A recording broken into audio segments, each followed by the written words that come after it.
Record now. Okay. Hi, my name is Lauren Meese. I'm an Olympian from the 2000 Sydney Olympics for the sport of judo. Today I have Hannah Martin Ogando with me. I'm very excited to talk to her because I remember watching her grow up 11, 12, 13 years old, fighting against some of my players, and it's awesome to see everything that you've accomplished. So if you could just provide a brief introduction to who you are and your accomplishments on and off the mat. Yeah, well, yes, like you said, my name's Hannah Martin.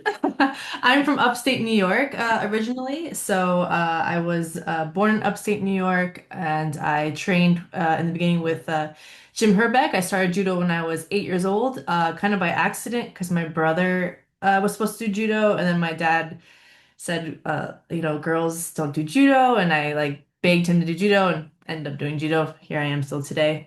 So he was my first coach, and then when I was a senior in high school, I moved to, clubs to the Jason Morris Judo Center. So Jason Morris and Terry Takamori were my I love coaches. her. I love Yeah, her. She's my me first too. female coach. The impact that Mhm. that made on me when I was that young to see oh Mhm. my gosh, a woman and she's coaching me and she's fantastic. Yeah. It's nice. Like actually I have to say like she was really my coach in the beginning when I first moved to Jason's. Jason didn't have the I guess the patience for me. I don't know. Like I think with this me and Terry really clicked, and like she really like was there for me, and then she kind of like pulled away from the sport after she had her twins, her babies, but then she came back. But then at that point when she started coming back, I was found my husband in the sport, and Freddie was overseas. So to back up, yes. So I was at Jason's for many years. I have four. I don't even know my accomplishments at this point. I have four Grand Prix medals. I think four Pan Am bronze medals, a Pan Am Games medal. That was very, very awesome, a very nice experience. I've been to 10 World Championships. The only thing I didn't cross off my list is the Olympic Games, which I tried to do last year. Last year was my last chance, basically, and tried to make the Olympics then, but I didn't make it. So that's one thing I didn't cross off. You But know what though, dude? When I was going through the judo inside, I got to a point where I was like, this is overwhelming. I can't believe everything that you've accomplished on the world and national stage. It's just you've accomplished more than I can say a lot of Olympians have, regardless of that experience. And I think with the Pan Am Mhm. Games, it's kind of like a mini Olympics. When you go there, it still has the Definitely, same yeah, experience. yeah. But when I was speaking to Nefeli, she Mhm. was talking about how you influenced her as far as like enjoying the journey is concerned. And I think that you are a really wonderful role model for all of the female athletes out there to see like you're just so well rounded, and now I think you're working with the IJF as well. I'm Um, working with European Judo Union, and we okay. have done some collabs with IGF. Like we work together. So Mhm. yeah, I'm working with media, with European Judo, and also now with USA Judo after I retired.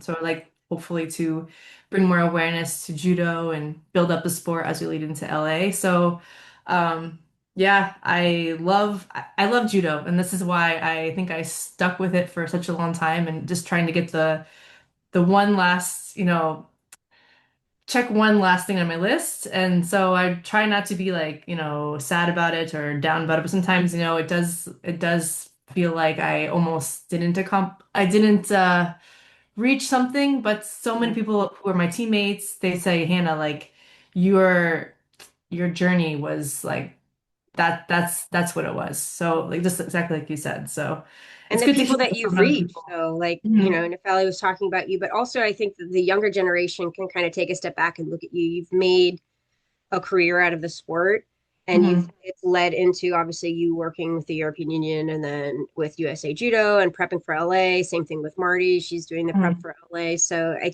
think at least for my generation, they would say like after the Olympics, I told them I'm gonna right after high school, I'm just gonna dedicate my whole life to judo, and I want to just make a career. They're like, Lauren, stop it, go to college. You're too young. You've had too many injuries. Just go experience life. But that was because I think I didn't really see role models like yourself that really made a true career out of the sport. Mhm. So I think you should definitely applaud yourself regardless of hitting the pinnacle of the mountain that you wanted to hit Thank because most of the Olympians I talk to, it's like Yeah, it was great, but I don't have a career out of judo aside from doing private sessions and having like a little recreational judo club. But Mhm. you really made it in the sport, and I think it's important for females to see people like you. So, with that, what do you think the level of importance is in documenting the history of women with this in this sport? Because as I'm like collecting this encyclopedia of women, my mind Mhm. is just baffled. I feel like if I had all exposure to all these women growing up, like girl power, holy smokes, I think that we would have more of a collaboration of women. So, what do you think is the level of importance?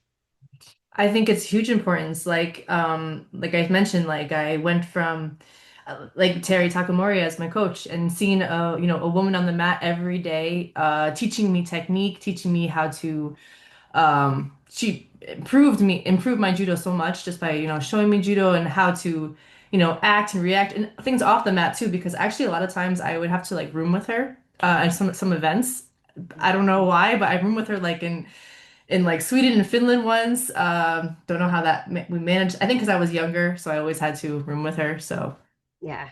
So she was like, helping me cut weight and saying, Hannah, like, you don't eat this when you're cutting weight. I think one time I like hid a jar of Nutella under my bed because I was like obsessed with Nutella. I don't know, because I discovered it and I was like, this is amazing. And I would like take spoonfuls of it and I like hid it under my bed and she was rooming with me and she found it and she was like, how are you, how are you gonna make weight if you're taking spoonfuls of Nutella? So I mean, just having her there as like a really, a figure, like a role model and teaching me things, how to be as a person also like off the mat. I think she was really like definitely one of the women I would say like that like helped shape who I am today. Um, I had a few teammates who were older than me that I used to train with, so I used to like look up to them or try to I guess my goal was to like, beat them or be better than them. So I think also it was good to have, like, to see women that were accomplishing things. Like I had Carrie Chandler at the Jason Morris Judo Center. She was older than me. We were in the same weight category and she used to always like, beat me, beat me up. I But I remember was like, we oh, grew hey, up together. I remember I think she used to call you Hannah Banana or something like that yeah, when you yeah, yeah, when Hannah you were Banana, younger. and yeah, like I was like, she still sees me. She's like, "Oh, you're a little girl." She still thinks of me, as the little Mm. Hannah Banana. But growing up around, she was also a very strong presence. She had she trained really hard.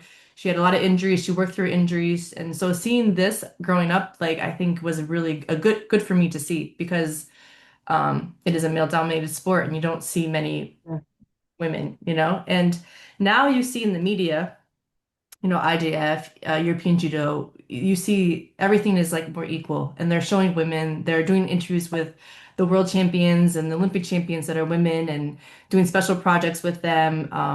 So I think in the last 10, I'm gonna say 10 years, it's changed a lot, changed Yeah. a lot. Yeah, dramatically. So I think Mhm. even for Mhm. my generation, I mean, just seeing Carrie be a coach for Mhm. USA Judo is wonderful because, like I said, Carrie did most of the juniors, and she Mhm. was my only access to a female coach the entire time I did judo. She was my only female coach, role model. And again, Mhm. like as a coach, I try to emulate some of her. And she also taught me that it's okay to kind of stand up to some of the men that maybe like she just had no fear She's a about strong expressing. personality, right? And she's Yes, like, yeah, very no strong. fear. And yeah, she's like really because I was very young when she was still competing and she also like taught me a lot of things, how to, you know, Speak your be mind.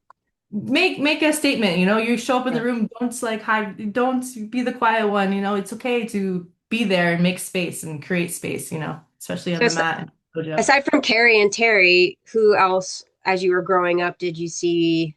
Like for me, Salida, even though she was my teammate, Hmm. Salida Schutz was. I was like, oh gosh, she's amazing. Lilico, a lot of those females that I did have access to, I saw as my role models. So who else did you look up to growing up?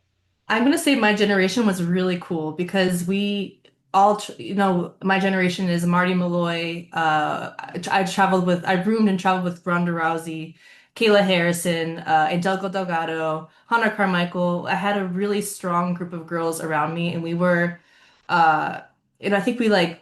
we all trained hard, we fought hard, we wanted the same things. I think having this group of women, girls, whatever you want to say, around me, like this helped, elevates our level, all of us. So I think this generation, I was very lucky to be surrounded by like really successful women in the sport. We all were medaling, internationally, all traveling together, all had the same goals. So I think, yeah, not all of us were friends, but like I just didn't matter. We were teammates, and it's like we all wanted the same thing. And I think this is what also made my time as an athlete, especially when I was younger, like very special because we had this amazing group of women competing all basically at the same time. So I'm gonna With say my teammates really.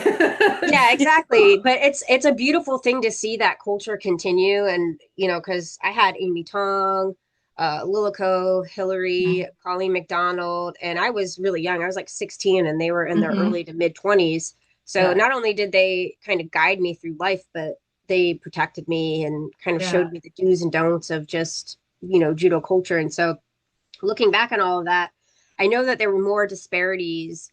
You kind of, because you were younger, I think I'm probably like 5 or 6 years older than you, and as you guys were growing up, how was it to see those changes? Because we had more disparities than you guys did, but you kind of observed our generation's disparities, and then it started flourishing. And like you said, now the Hmm. IGF, there's more equity as far as access to both the female and the Hmm. male judokas that are currently on the scene. But what was that like for you seeing that change occur? Honestly, I don't really think n- I don't know, like noticed it at the time when I was training because you're so like hyper focused on like uh you're, training, trying to, go to the next competition. Yeah. So I didn't really notice this until like towards the end of my career when I was looking back and, reflecting and looking and saying, wow, like women have come such a long way. Like you look at other countries like Uzbekistan, Azerbaijan, there's an female Olympic champion from Uzbekistan. Like Hmm. I was in Uzbekistan in 2000. I think the first time I was there was 2011. And you would never have said at this time that there would be an Olympic champion, a female Olympic champion coming from this country. So it's just women's sports in general, I think have just grown so much. And I, yeah, like I said, I don't even know like when it happened because I was so focused on training and Your everything like goals. this. But I think, just the change also in society all around, this has just, changed a lot. And I had a baby in 2021, came back to the sport, and there was just I was surprised to see like females, mothers were like, accepted and encouraged to train, encouraged to compete. So this is something that you probably wouldn't have seen like I'm gonna say maybe your time. There was athletes competing, mother athletes, but now it's like she's a mom, she can do it all, or she can study and she can, it's like we're not just tied down to one thing. We can do it, like women can do it all. And this is what's been, shown, I think, through the media, through society, coaches, even male teammates. They're just more like, yeah, I guess they're just like women are just awesome, they're more encouraging. It's beautiful to see. It's a Yeah. beautiful thing to see. Just the fact that you were competing post pregnancy. I have two kiddos, and I Hmm. didn't. They're adopted, but I just the tasks of being a mother, like the daily tasks and the things that you have to keep up Hmm. with, and then training on top of that. You're a Yeah. superhero, dude. You're an absolute superhero. The fact that you were capable of doing that, but um, again, like I think that there's more flexibility, and like you can't necessarily. I don't know. I think you're teaching your daughter more about personal strength and being able to multitask in life. And I know Hmm. she's going to look back and you're going to tell her these stories and I hope she looks back and she's like, that's my mommy. That was my mom, because I have pictures of her, when she was 3 months old, like on the judo mat. And I hope she like looks back and she's like, my mom was like trying to make the Olympic team when I was like, this old. And she obviously doesn't know right now. She's 4, but hopefully she like understands like maybe I can, it's not about like the the winning. It's about like how you know, how you manage your life, like training and, juggling it all. And yeah, I have to say it was hard. It's still hard, I'm not training for anything now, but it's still hard to, manage, work and children and everything else that comes with life. Yeah. But And not uh, giving yourself a guilt trip when you maybe that's judo though too, right? I mean, you yeah. lose at a tournament and you kind of get in your head about all the mistakes that you've made, but ultimately the time that you spend dwelling on it is useless. You pack it, you learn from it, and you move forward. And I think that that carries on into motherhood and life in Mhm. general. So, kind of segueing into that, as far as female judokas supporting one another to create a stronger domain and presence in the sport, because um, we didn't have too we internationally there were a lot of female camps, but here in the United States, one of my things was if we could get like all the pioneers of female judo and everybody in one space, for like a training camp or something, just something for the youth to see these faces and see their history right in front of them. I feel like that would be extremely empowering. But for you, like, Mhm. what do you think we can do to create a stronger domain and presence in the sport here in the United States? Yeah, I think you kind of like hit the nail on the head, like just showing your presence, showing up, being involved in the sport in any way possible, like yeah, we're not all gonna be able to. That would be very cool though. If we all could be in one place at one time and have like a girls' camp, why not? I mean, actually, why not? Why can't we do it? There's enough females past and present doing judo in the USA, so we can make this Yeah. happen. Let's make it happen, yeah? I want to. I have a space. Yeah. I'm a teacher. I have a big gym that I could use. I have some on Really? Let's make mats. it happen. I'll fly over. Honestly, I think it'll be such a cool thing. To like even be great to to meet all the champions and everyone that's from the past. But I think it'd be great for the younger generation to see all the strong women and hear the stories, speak with them, and maybe we don't even know like they looked up to one of us and we don't even know about it. So it would be really good to see them face to face instead of because it's really great. We can see everyone on social media. You can follow people on Judo TV now. You can actually watch, the everyone. It's really Mhm. amazing now. But to see someone in person, I think it makes a big, big, big change. So Absolutely. because I When know I I was, go ahead. Sorry. Oh no, sorry. I was just gonna say because when I do like clinics and things like this, and I speak with a few young girls, and then their parents come to me and they're like, "You don't realize like my daughter wanted to quit judo, and now she doesn't want to quit judo because she saw Mhm. you and she saw you on the mat, and you did her favorite. You were showing her favorite technique, and now she stayed in judo. So like hearing the story, hearing these little things, it's a very very little thing, but it's Mhm. not at the same time because maybe keeping her in judo is, changing her life in the future. You Yeah. never know, you know? And you don't realize it's you. Like I was talking to Angie and she's like, "Yeah, when I was a kid and I would train with you, it was like, okay, she's training for the Olympics and I can physically visualize myself being in that path." And I didn't remember that. I was 16, 17 years old. It was the last thing that I thought. I just Hmm. thought, here's another little girl coming to train at Budokan. And Yeah. but I had a feeling she was going to do something great. I could see it on her face. But as far as like, then I look back when I was a kid at like a junior Olympics, let's say, and Hillary Wolf was there. And of course, like everybody knew she was in the Home Alone videos, like her, Hmm. and so Yeah. I had never imagined in a million years, like in the mind of my little 10-year-old brain, right? When I saw her, I was like, it's Hillary Wolf. And I remember getting excited and like kind of getting close and be like, Hillary, can I have your autograph? And she's like, okay, sure, and like, you know, I never in my 10-year-old brain, if you said, little 10-year-old Lauren, you're going to be on the same Olympic team as her in the 2000 Sydney Olympics, my brain would have been like, really? Oh my gosh. But you don't think about that in the moment, but you're absolutely right. Just your presence alone Hmm. changes their perspective quite a bit.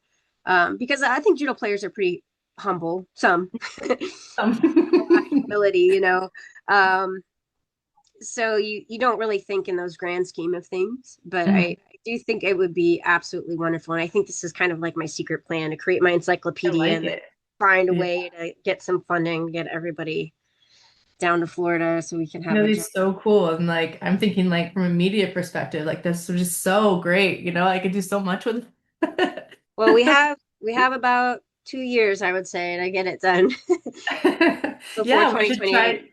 try the goal before 2028 to get like all the Women of Judo USA edition, like your whole podcast. Get everyone, everyone on there. Yeah. Everyone in at your dojo, yeah, at your They club. have crazy stories. I mean, some of these women that I speak to, it's like we are, you guys, your generation is really lucky to be where you are, and we're basically piggybacking off of their accomplishments and their push for equity. Hmm. It's really cool. Like after talking to all these women and seeing the pattern of how things have developed, they are serious pioneers. Serious. It's mind blowing. But with judo, what did judo provide to you in regards to your sense of empowerment?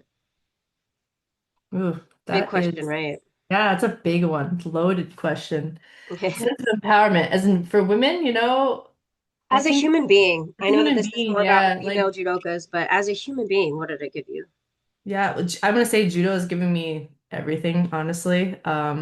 It sounds a little bit like a little much, but I'm gonna say Yeah. like I don't know, I don't see like my life without judo. Like I can't picture my life without it, and um, how everything's unfolded through my life. Met my husband through judo, everything like this. My family, everyone. So I think judo has just, you know, um, not only gave me like this amazing community and great, family, but it's taught me so much, it taught me how to be, humble, it taught me how to, work hard, to fight for the things I want, to not be afraid to speak out, it just gave me confidence, to not even like on the mat to walk down the street or to walk into a room and say, I'm, here. I can walk into a room full of men, have a meeting and not feel like, you know,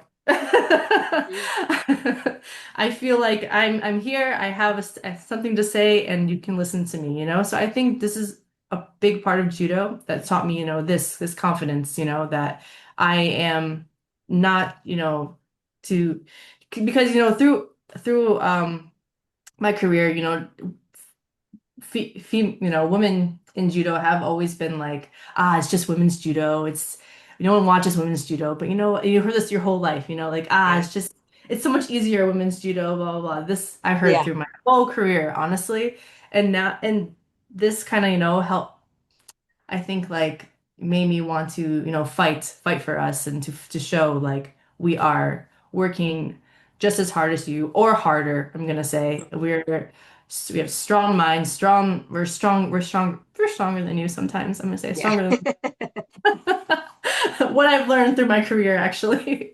I think the females are a little stronger, especially mentally, I'm gonna say. But yeah, I'm like it's a big question. I can go on and on about it, I think, and Same. just The most miserable years of my life was when I had a hiatus from judo, and it wasn't a part of my life. Those were the darkest years of my life, and for personal reasons I won't get into. But Mhm. um, there's beautiful things that came out of that because once I was able to like feel my feet on the tatami again, Mhm. it's just like a pulse of electricity, where I knew like I'm gonna even during my hiatus, like I would sneak in every once in a while and do judo Mhm. here and there, and I could feel that electricity back in my body. It does something to your brain. It creates a Mhm. sense of peace, and it's again like kind of what Angie said about falling down and getting back up again. It's just a giant metaphor for Mhm. life,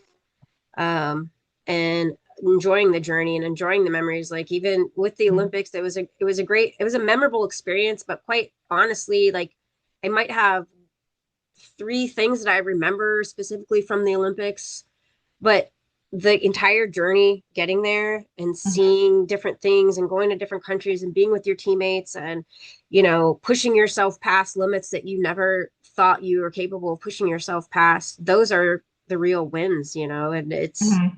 it's just remarkable, like the memories that make you smile looking back on all of it that you can hold Yeah. on to, because when you die, I mean, you can't take things with you, right, but you take your Yeah. memories and how Yeah. you help to better other human beings, and I think that's really what judo is about, is bettering yourself and helping other people learn how to better themselves. Yeah. 100%. 100%. I totally agree.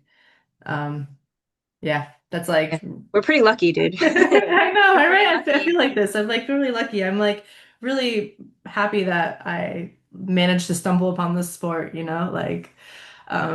like right at the moment, like you said, you're like take a hiatus. Like after I stopped, I like said I was finished, retired. I also felt this like it was a hard, dark moments for me.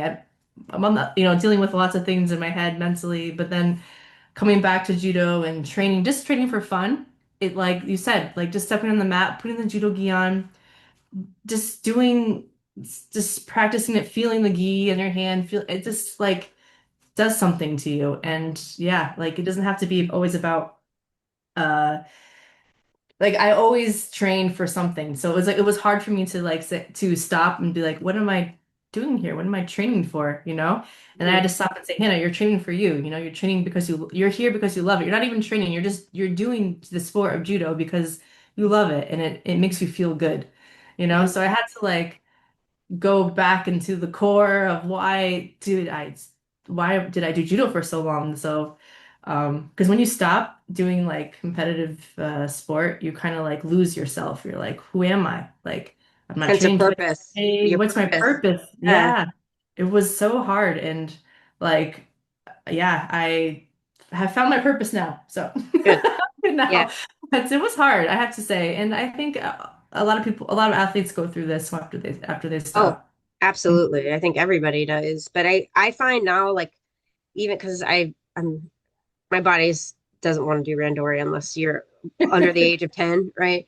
But even like just coaching, you almost create a new canvas for yourself because right, you have like a goal in mind and so your judo is restricted to like your opponents and how you're competitively going to beat them, but when you become a coach, it kind of broadens your canvas, like of creativity and approaches and looking at the body types of the athletes. So it's not just designated for your weight class, the people you're going to fight, Hmm. so you don't have this tiny canvas anymore. It actually like the flow of creativity that comes is pretty wonderful post. So I hope that you continue with the European Union and helping to promote the 2028 games. Um, I think you'd be a great coach too. And Thank you. many people say this. I am married to a coach. My husband is a coach for the Austrian national team, and is the internet okay? Because I'm like freezing. Uh, you're okay. You're okay. Okay, sorry. Yeah, so I'm married to a coach, and I see what it's like to be a coach, and it's a tough tough job. So it's in my head. I've been asked also here in Austria if they want me to coach at a club here. So maybe I will take part. Right now I'm like very, very busy with European Judo, USA Judo. I'm also working with Jimmy Pedro's company, Fuji Sports. So I am all over the place right Yeah. now. That's okay. But You're still part of the community though, and that's most yeah, but important. I want my daughter to start judo. She's 4. I'm gonna say next year. I'm gonna get Mhm. her, in a gi, and I think this is when my like coaching thing's gonna come back. But I don't want to be like that mom that's like, Yeah. oh.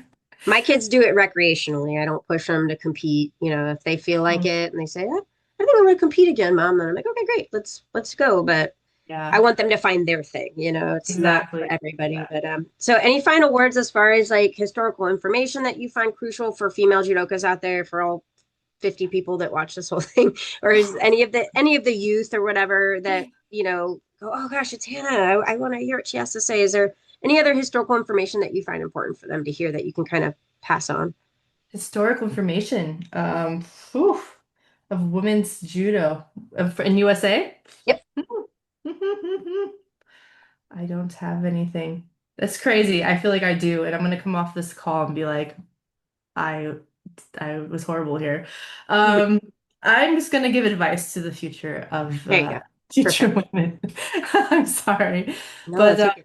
no, but honestly, to all the females out there that are, training, doing judo for fun and doing judo to try to make, the next Olympics, do it for you. Do it, have fun, enjoy the moment. Like I told Nefeli, enjoy the journey because this is just a moment in time. And, it is hard, but it is really, this is like I'm going to say one of the probably the best moments of your life. You're going to have so much. You're gonna experience so much, so many emotions too on the way, but it's like it's worth it and time goes fast. So, And when you you create extended family too. I think that's the most yeah, important. that's true, and they last a lifetime. And like sometimes you have hard days, you go to the dojo, you don't want to be there, but it's good when you're there, make the most of it. It's your time. It's your time to take everything out, all the stress and leave it off the mat and just enjoy yourself on the mat. Like this is the best time to just focus on you and be you. So that's my advice to the females and the men and the males too when you go on the mat because yeah, it's just so many times I heard as a mother, a tired mother, a lot of young athletes like, oh, I'm so tired, I don't want to be here. I'm just like, then why did you show up? If you show up, be there 150% and enjoy yourself. Have fun. If you're not having fun, then what are you doing? So, Yeah. All right, yeah. pass the buck. Who should I interview next? I want Ooh, Terry. I want Terry, but she hasn't gotten back to me. I think she's trying to. I think Terry will be so interesting and so Yes. fun. Terry, I will say, ooh, you've done a lot of interviews I've seen. Let's see, have you done Hannah Carmichael? She just had a baby, so I don't want to Yeah, bug you have to her, wait but a I little will. bit. Wait I'll a bug little her bit. later. Trying to think who had a big impact on me. There's a lot of like international girls, and you're doing Mhm. USA edition, so When I move on to the international edition, I'm gonna do it. definitely hit me up because I have so many. Because I lived in Europe now for 7 years, so it's like my I'm losing my American my American girls. Let's see. Whew. Well, let's focus on Terry for now. And I if would I want to see Terry next month.